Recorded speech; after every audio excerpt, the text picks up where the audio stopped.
DJ RVS अगरबत्ती जलाओ काबू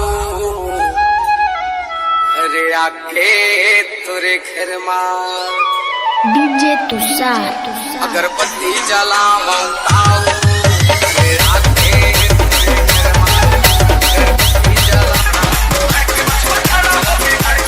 अगरबत्ती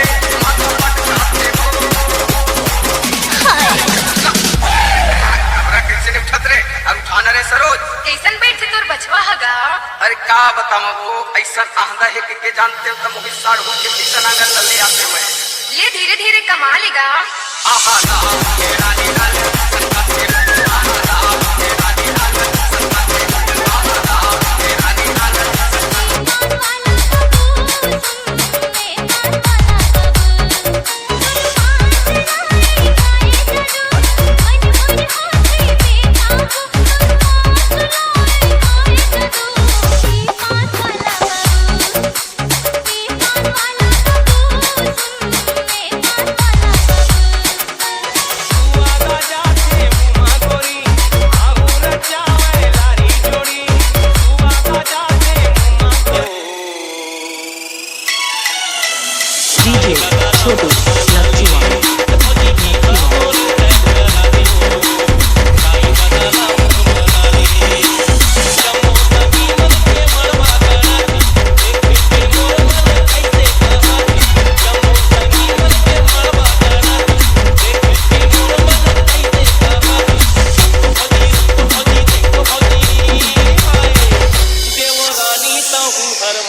दुनिया में होते चारी चाकर चेहरा मालाले परोसिन रानी खाटी रे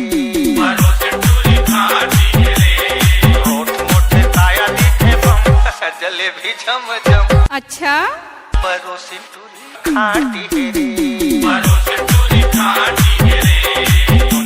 दुनिया में होते चारी छाई चेहरा मालाले परोसिन रानी खाटी रे परोसिन टूरी खाटी रे ओए होए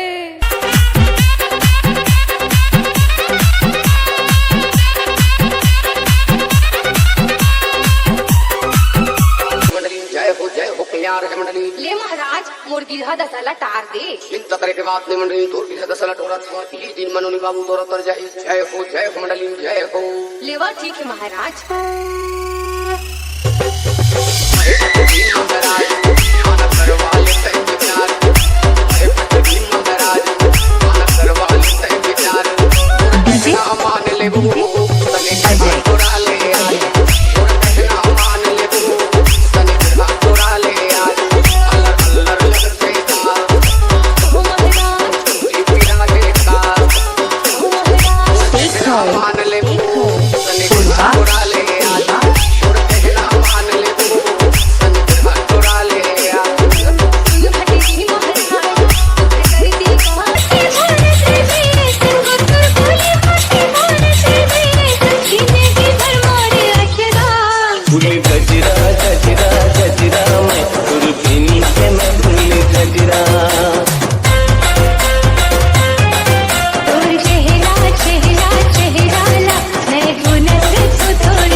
डीजे